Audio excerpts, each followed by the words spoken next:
Hi friends, welcome back to my channel. ఆ ముందు కాలిపోయే vehicle అయితే డ్రోన్ వెహికల్.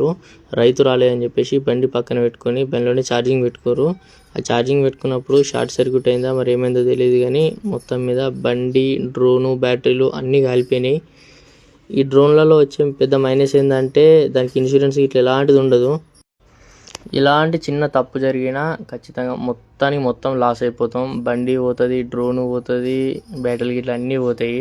అండ్ ఫీల్డ్లో కూడా ఏదైనా చెట్టు తాకినా, మండలు తాకినా, అది మనం చూసుకోకుండా ఏది తాకినా కానీ అన్నీ మొత్తం ఇరిగిపోతాయి.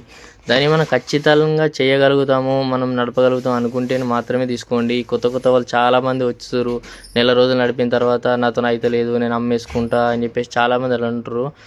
అట్లా అయితే ఆగమం అయితే తెచ్చుకోకండి. ఒకరోజు వచ్చే డబ్బుల్ని చూసి మాత్రం ఎప్పుడు దీంట్లో ఈ ఫీల్డ్లోకి రాకండి. ఖచ్చితంగా మేము చేయగలుగుతాము, మేము ఈ ఫీల్డ్ను మేము మేనేజ్ చేయగలుగుతాం అనుకుంటే మాత్రమే రండి, లేదంటే మాత్రం ఈ ఫీల్డ్లోకి రాకండి.